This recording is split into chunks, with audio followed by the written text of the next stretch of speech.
Di kerajaan Daha, Kediri, pada masa pemerintahan Raja Erlangga yang arif dan bijaksana, hiduplah seorang janda yang sangat bengis, bernama Calon Arang.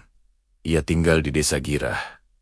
Calon Arang adalah penganut sebuah aliran hitam, yakin kepercayaan sesat yang selalu mengumbar kejahatan dengan memakai ilmu gaib. Ia mempunyai seorang putri bernama Ratna Manggali. Karena putrinya sudah cukup dewasa, Calon Arang tidak ingin Ratna Manggali menjadi perawan tua. Ia pun berusaha mencari cara agar Ratna Manggali segera mendapatkan jodohnya dan menikah. Tetapi karena sifatnya yang bengis, Calon Arang tidak disukai oleh penduduk Girah.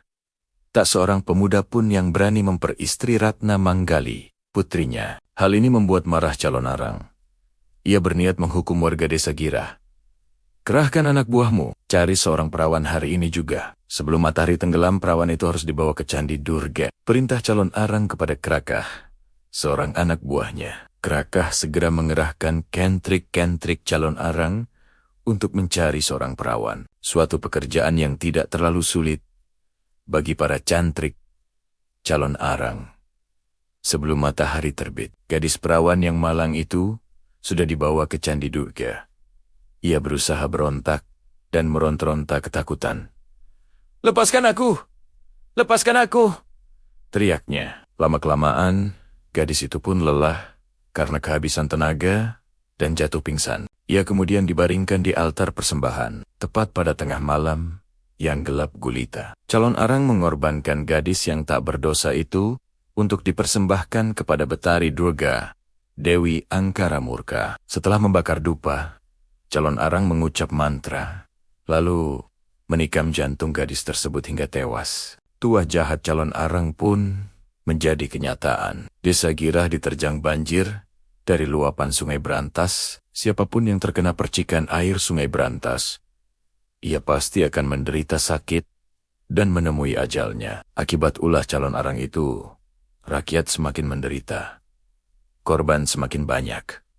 Pagi sakit, sore meninggal. Tak ada obat yang dapat menanggulangi wabah penyakit aneh itu. Melihat kejadian tersebut, Prabu Erlangga marah besar. Ia pun menabuh genderang perang untuk melawan dan menangkap Calon Arang. Rakyat sangat gembira mendengar bahwa Calon Arang akan ditumpas. Para prajurit yakin bahwa tugas suci itu akan menjadi bangga dan merasa yakin bahwa tugas tersebut akan berhasil berkat doa restu seluruh rakyat. Sesampainya di desa kediaman Calon Arang, ledakon-ledakon menggelegar di antara para prajurit kerajaan Daha. Mereka tiba-tiba menggelepar-gelepar di tanah tanpa penyebab yang pasti. Korban pun berjatuhan. Calon Arang mampu merobohkan lawannya dari jarak jauh maupun tanpa senjata. Prabu Erlangga pun mencari cara lain untuk mengalahkan Calon Arang. Untuk dapat mengalahkan Calon Arang, kita harus menggunakan kasih sayang, kata Empu Baradah dalam musyawarah kerajaan. Kekesalan Calon Arang itu disebabkan belum ada seorang pun yang bersedia menikahi putri tunggalnya. Empu Baradah kemudian meminta Empu Bahula agar dapat membantu dengan tulus untuk mengalahkan Calon Arang. Empu Bahula yang masih lajang diminta bersedia memperistri Ratna Manggali. Dijelaskan bahwa dengan memperistri Ratna Manggali, Empu Bahula dapat sekaligus memperdalam dan menyempurnakan ilmunya. Akhirnya, rombongan Empu Bahula berangkat ke desa Girah untuk meminang Ratna Manggali. Calon Arang pun bahagia. Pernikahan antara Empu Bahula dan Ratna Manggali pun dilangsungkan. Mereka saling mencintai satu sama lain. Di sisi lain, Empu Bahula memanfaatkan suasana tersebut untuk melaksanakan tugasnya. Empu Bahula pun bertanya kepada istrinya, apa yang menyebabkan Nyai Calon Arang begitu sakti? Ratna Manggali menjawab bahwa kesaktian Calon Arang terletak pada kitab sihir yang ia gunakan. Empu Bahula segera mencari cara dan mengatur siasat untuk dapat mencuri kitab sihir tersebut. Ia pun berhasil.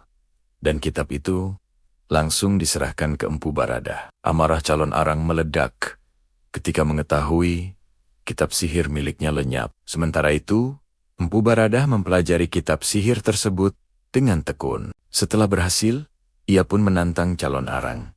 Sewaktu menghadapi Empu Baradah, kedua belahan telapak tangan calon arang menyemburkan jilatan api. Begitu juga kedua matanya. Empu Baradah menghadapinya dengan tenang. Ia segera membaca sebuah mantra untuk mengembalikan jilatan dan semburan api ke tubuh calon arang. Karena kitab sihir sudah tidak ada padanya, tubuh calon arang pun hancur menjadi abu dan tertiup angin kencang menuju ke laut selatan. Sejak itu, desa Girah menjadi aman tentram seperti sedia kala.